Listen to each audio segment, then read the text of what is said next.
आपण सदनामध्ये एक प्रस्ताव पारित केलेला आहे आणि आपण तिथे दाखल देखील केलेला आहे की आदिवासी समाज आणि बहुजन समाजासाठी आपण इथे काही मुद्दे जास्त उपस्थित करण्यात आलेले नाही आहेत. मुळातच माझा विषय जो आहे का मी जो 267 प्रमाणे माननीय अध्यक्ष महोदयांना पत्र दिला होता तर त्याचा माझ्या अनुषंगाने एवढाच विषय होता की सामाजिक न्याय विभाग असेल, आदिवासी विकास विभाग असेल, बहुजन कल्याण विभाग असेल, हे जे विभाग आहे ते परमपूज्य डॉक्टर बाबासाहेब आंबेडकरांच्या संकल्पनेतून 1930मध्ये हे सुरू झालेले जे वेगळे विभाग आहेत याच्यामध्ये महाराष्ट्रातला 85% जो समाज आहे, जो शाहू फुले आंबेडकरांच्या विचाराचा जो समाज आहे, याला सामाजिक दृष्टीनं जर न्याय द्यायचा असेल तर यांचे प्रश्न लक्षवेधीच्या माध्यमातून पण मार्गी लागले पाहिजेत आणि यांच्या लक्षवेधी इथं दिसत नाही आहे.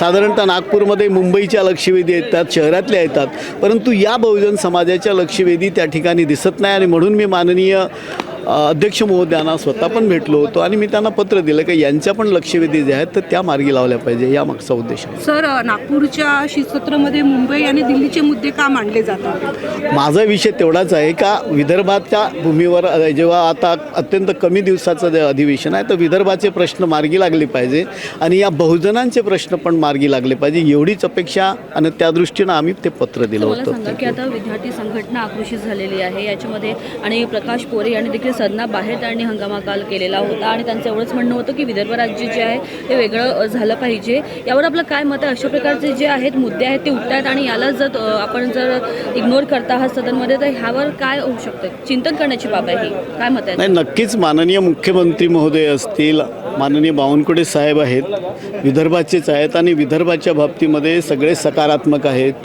जेव्हा महाराष्ट्राची निर्मिती झाली तेव्हा स्वतंत्र विदर्भ राज्याच्या बाबतीमध्ये पण या ठिकाणी त्या ठिकाणी ऑलरेडी सकारात्मक दृष्टिकोन ठेवण्यात आला होता आणि त्याच्यामुळे हे चांगलं आहे आणि निश्चितच वेळ आली का माननीय मुख्यमंत्री महोदय आणि या ठिकाणची सगळी मंडळी त्या बाबतीत सकारात्मक निर्णय घेतील.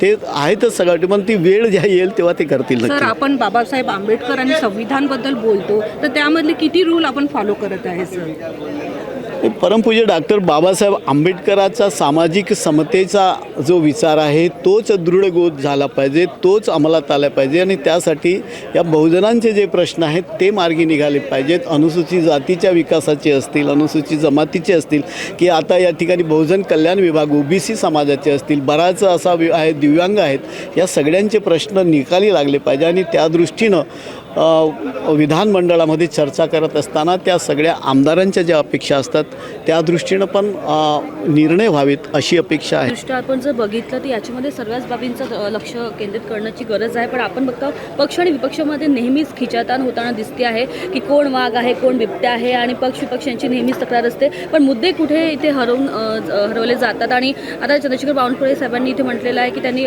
म्हणूनच आम्ही करतोय, तर अशामध्ये काय आपल्याला भूमिका मांडायची? शेतकऱ्यांचे प्रश्न अत्यंत महत्त्वाचे आहेत, त्याचबरोबर महाराष्ट्रामध्ये प्रचंड मोठ्या प्रमाणात भूमिहीन आहेत त्यांचे पण प्रश्न आहेत, दिव्यांगांचे प्रश्न आहेत, अनुसूचित जाती अनुसूचित जमातीच्या विकासांचे, त्यांचे सामाजिक विकासाचे, शैक्षणिक विकासाचे, आर्थिक विकासाचे प्रश्न आहेत. या सगळ्या प्रश्नांना घेऊन नक्कीच सरकार काम करत आहे, परंतु हे विधानसभेमध्ये पण हे चर्चेला आले पाहिजे अशी अपेक्षा आणि त्यांचे अनेक प्रश्न मार्गी लागले पाहिजे एवढीच अपेक्षा आहे. प्रकाश पोरे यांनी सदन बाहेर जो काल त्यांनी हंगामा केलेला आहे त्यांचं म्हणणं आहे की विदर्भ राज्य वेगळं झालं पाहिजे आणि 7 दिवसाचं अधिवेशन करण्यापेक्षा तुम्ही 2 दिवसावर करा आणि हा तंज एक प्रकारचा हास्यास्पद इथे एक वक्तव्य केलं होतं, यावर आपलं काय मत आहे? विदर्भ वेगळं झालं पाहिजे ही संकल्पना प्रत्येक विदर्भांनाच वाटते का विदर्भ एक चांगलं राज्य होऊ शकते, झालं पाहिजे आणि माननीय सरकार पण त्या बाबतीत सकारात्मक आहे. वेळ आलं तर ते नक्की त्या बाबतीत निर्णय करते. थँक्यू. हे होतं आपल्यासोबत आमदार राजकुमार बडोले, त्यांनी आपल्याला बऱ्याच गोष्टी इथे सांगितलेल्या आहेत की कशाप्रकारे इथे युवा बेरोजगार आणि शेतकऱ्यांचे प्रश्न मार्गी लावावेत आणि अपेक्षा त्यांची हीच आहे की विदर्भाचे मुद्दे जास्तीत जास्त इथे निपटायला हवेत, कारण या विधान भवनामध्ये मुंबई पुण्याचे जे आहे ते प्रश्न जास्तीत जास्त इथे मांडले जातात, पण विदर्भ हा नेहमीच इथे जो असतो तो रखडलेला असतो, तिथले प्रश्न रखडलेले असतात, तर यावर चिंतन करण्याची गरज आहे. आपण बघत आहात नागपूर समय. कॅमेरा पर्सन रोशन वानखडेसह रिंकू पानतावणे, नागपूर.